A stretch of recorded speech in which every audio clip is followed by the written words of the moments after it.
Hi കൂട്ടുകാരെ, പുതിയൊരു വീഡിയോയിലേക്ക് എല്ലാവർക്കും സ്വാഗതം. അങ്ങനെ അനുപമ പറയാണ്, ഇനിയിപ്പോൾ അമ്മയെ കാത്തു നിൽക്കേണ്ട, കുഞ്ഞുങ്ങളെ നമുക്ക് സ്കൂളിൽ പോയി എടുത്തു കൊണ്ടുവരാൻ കേട്ടാ. അത് കേട്ടോടെ തന്നെ പറയണേ, എനിക്കും താല്പര്യം ഉണ്ടായിട്ടൊന്നല്ല. ഞാനിപ്പോൾ ഈ പറയുന്ന കുഞ്ഞുങ്ങളെ എൻ്റെ അമ്മയുടെ കൂടെ പറഞ്ഞയച്ചത് എനിക്ക് ഒട്ടും ഇഷ്ടമല്ല. ഇനി പറയുന്നത് പോലെ അങ്ങനെ ചെയ്യാമെന്ന് പറയാം കേട്ടോ. ഈ സമയം അനുപമ പറയുന്നുണ്ട്, അവരുടെ വരവിൽ എന്തോ ഉദ്ദേശമുണ്ട്, അത് ഉറപ്പുള്ള കാര്യമാണ്. പിന്നെ അമ്മ എല്ലാം നേരിട്ട് ഏറ്റെടുക്കുമ്പോൾ എനിക്ക് കൊടുക്കാതിരിക്കാനും പറ്റില്ല എന്ന് അതിനിടയ്ക്ക് പറയുന്നുണ്ട് കേട്ടോ. അപ്പോഴാണ് ദാസ് കയറി വരുന്നത്. ദാസിനെ കണ്ടോടെ തന്നെ, അല്ല അങ്കിൾ എന്താ അപ്പോൾ വരാതിരുന്ന്? അതെ, അമ്പിളിയെ ഗൈനക്കോളജിനെ കാണിക്കണമെന്ന് പറഞ്ഞപ്പോൾ അതിന് എന്താ കാരണം എന്ന് എനിക്കറിയണമായിരുന്നു. ആ കാരണം അറിയാൻ വേണ്ടി കാത്തുന്നതാ. അപ്പോൾ അനുഭവം ചോദിക്കുക, കാരണം അറിഞ്ഞു? ഓ, കാരണമൊക്കെ അറിഞ്ഞു. അതെ, നമ്മുടെ അമ്പിളി പ്രഗ്നൻ്റ് ആണെന്ന് പറയണ്ടോ? ഓഹോ, അപ്പോൾ ആ വിശേഷം എല്ലാവരും അറിഞ്ഞില്ലേ? അതെ, അമ്പിളി പ്രഗ്നൻ്റ് ആണ്. ഇത് രഘുവേട്ടനോട് അതേ അമ്പിളി ചേച്ചി പറഞ്ഞതാണ്. പക്ഷേ രഘുവേട്ടൻ അത് ഉൾക്കൊണ്ടില്ല. ആ രഘു ഇപ്പോഴും അത് ഉൾക്കൊള്ളാൻ ഇതാവുന്നില്ല. എന്നാലും എൻ്റെ രഘു ഇപ്പോൾ ആള് കൊള്ളാലോ എന്നൊക്കെ പറഞ്ഞ് ഇന്ദ്രൻ പറയണേ, ഈ വഴക്കിനിടയിൽ ഇത് ഒപ്പിച്ചല്ലോ രഘു, ആള് കൊള്ളാലോ എന്നൊക്കെ അങ്ങനെ പറയുന്നുണ്ട് കേട്ടോ. ആ സമയം പറയണ, അത് തന്നെയാണ് രഘു പറയുന്നത്. ഈ വഴക്കിനിടയിൽ ഇങ്ങനെ ഒരു സംഭവം ഉണ്ടായതുകൊണ്ട് തന്നെ രഘു അത് അംഗീകരിക്കാൻ ഇഷ്ടപ്പെടുന്നില്ല. പക്ഷെ അത് അമ്പിളി ചേച്ചി അങ്ങ് പൊളിച്ചൊടുക്കിയെന്ന്, അമ്പിളി അങ്ങ് പൊളിച്ചൊടുക്കിയെന്ന് പറയുമ്പോൾ അമ്പിളി ചേച്ചി അത് എങ്ങനെ പൊളിച്ചൊടുക്കിയെന്ന് അനുഭവം ചോദിക്കുകയാണ്. എടി, അത് നിൻ്റെ മുഖത്ത് നോക്കിയിട്ട് എനിക്ക് പറയാൻ ബുദ്ധിമുട്ടുണ്ട്, നീ നിൻ്റെ ചേച്ചിയോട് പോയിട്ട് പറഞ്ഞു എന്നിങ്ങനെ ദാസ് പറയാണ് കേട്ടോ.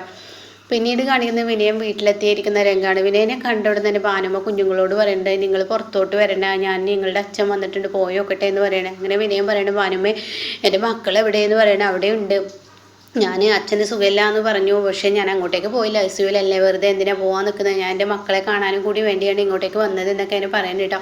ആ സമയം ഈ വാക്കുകൾ കേട്ടോടൻ തന്നെ, ഓ അത് നന്നായി വിനയൻ ആ മക്കളുടെ അച്ഛനല്ല, അപ്പോൾ ഇടയ്ക്കൊക്കെ വന്ന് തിരക്കുന്നത് നല്ലതാണ്, അത് അനന്തമാഷുള്ള സമയമാവണം, അല്ലാതെയും കണ്ടിട്ട് അല്ലാത്ത സമയത്തല്ല എന്നൊക്കെ ഇങ്ങനെ പറയുമ്പോൾ, ഓ ആയിക്കോട്ടെ എന്നും പറയുന്നു കേട്ടോ.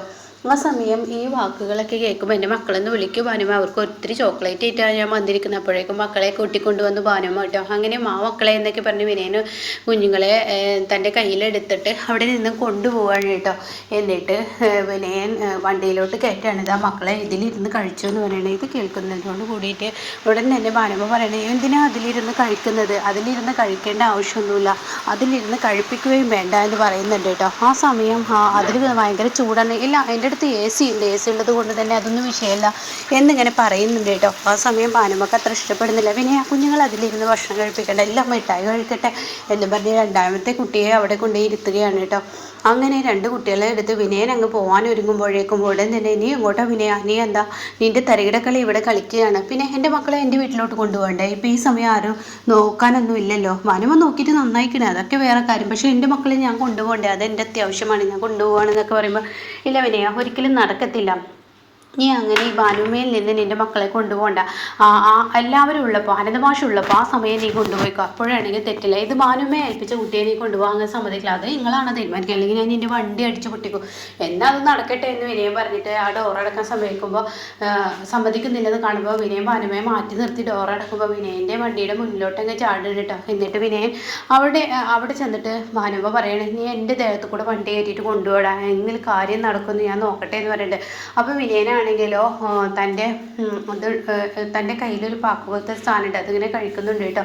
പിന്നീട് കാണിക്കുന്നത് ശേഖരനെയാണ്. ശേഖരനാണെങ്കിലോ വല്ലാതെ അവശ്യ നിലയിലായിരിക്കുകയാണ്. ആ ഓവുചാലൊക്കെ വൃത്തിയാക്കി വന്നപ്പോൾ തനിക്ക് നിൽക്കാനും ഇരിക്കാനും വയ്യ. അങ്ങനെ ശേഖരനാണെങ്കിലോ, ഈശ്വര എനിക്കൊരു തുള്ളി ചൂടുവെള്ളമെങ്കിലും കിട്ടിയില്ലെങ്കിൽ ഞാൻ കുഴഞ്ഞു വീഴും, അതിനിപ്പോൾ എന്താ വഴി, എന്താ സോനമോളോട് ചോദിച്ചു നോക്കട്ടെ എന്നൊക്കെ പറഞ്ഞ് അകത്തോട്ട് പതിയെ ഇങ്ങനെ കയറാണ് കേട്ടോ. ആ സമയം ഇങ്ങനെ സോനയെ എന്ന് പറഞ്ഞ് ഒത്തിരി വിളിച്ച് നോക്കും. സോനയുടെ കഥകിൽ ചെന്ന് തട്ടി നോക്കും, അപ്പോഴും സോന തുറക്കില്ല കേട്ടോ. അത് കാണുന്ന ശേഖരന് മൊത്തത്തിൽ ഒരു സോനയല്ലേ, അപ്പോൾ പറയാനും വയ്യ, സുശീല എവിടോട്ടാണോ അവൻ പോയിരിക്കുന്നത് എന്നൊക്കെ പറഞ്ഞിട്ട് താൻ പിന്നെയും പുറത്ത് പോയിരുന്നിട്ട് തൻ്റെ വെള്ളം എടുത്തിട്ട് ഇങ്ങനെ കുടിക്കാൻ നോക്കുകയാണ് കേട്ടോ. അപ്പോൾ അതിൽ ഒരിട്ട് വെള്ളമില്ല ഈശ്വര, ഒരിട്ട് വെള്ളമില്ല, എനിക്കൊരു തുള്ളി വെള്ളം കിട്ടണമല്ലേ, എന്താ ചെയ്യുക എന്നൊക്കെ പറഞ്ഞ് വീണ്ടും സോനയുടെ അടുത്തോട്ട് ചെല്ലണം കേട്ടോ.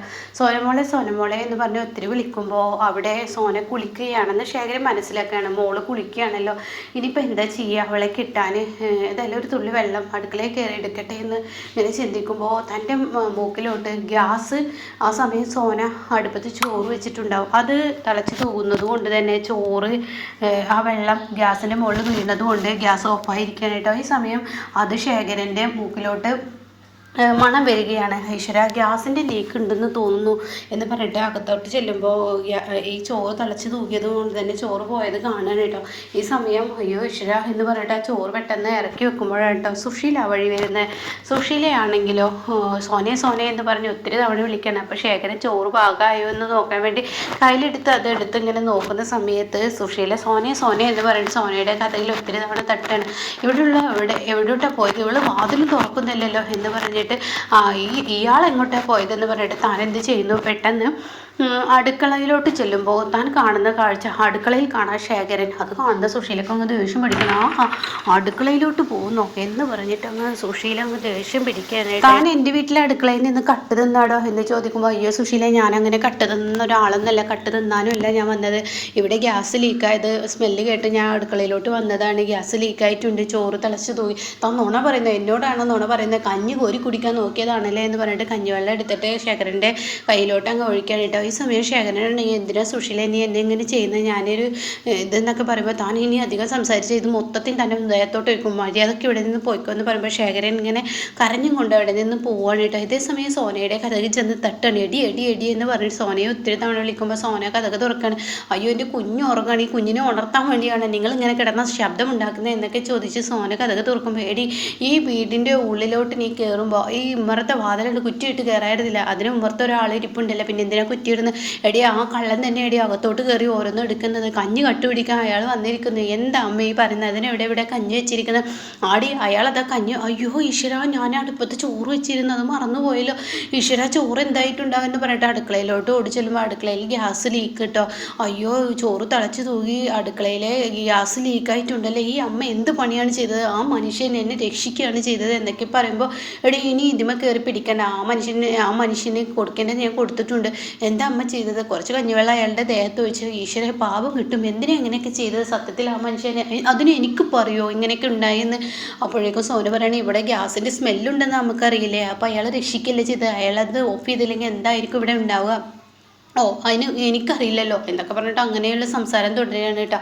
അങ്ങനെ ഈ സമയം സോനെ ഇനിയിപ്പോൾ അയാളോട് സിമ്പതി കൂടി ഇനി അങ്ങോട്ടേക്ക് പോകാനൊന്നും നിൽക്കണ്ട, അയാൾ എന്തെങ്കിലും ചെയ്തോട്ടെ എന്നൊക്കെ പറയുമ്പോൾ ശേഖരൻ തൻ്റെ കയ്യിലെ മരുന്ന് പുരട്ടി കൊണ്ടിരിക്കുകയാണ് കേട്ടോ. നേറിയിട്ട് വയ്യ, അതെങ്കിലും കൂടി മരുന്ന് പുരട്ടുകയല്ലാതെ എന്ത് ചെയ്യാൻ.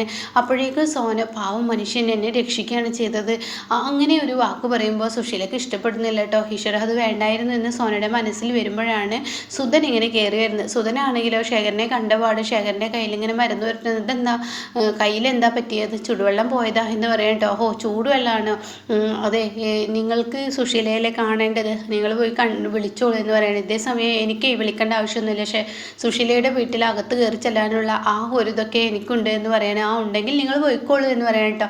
ഞാൻ പോയി വരെ എന്തെങ്കിലും ആയിക്കോട്ടെ, എൻ്റെ മോള് നിങ്ങൾ കാരണമാണ് ഈ വീട്ടിലോട്ട് വരാത്തത്, അതുകൊണ്ട് എന്നൊക്കെ പറഞ്ഞ് സംസാരിക്കുമ്പോൾ ശേഖരന് വലിയ സങ്കടമാവുകയാണ് കേട്ടോ.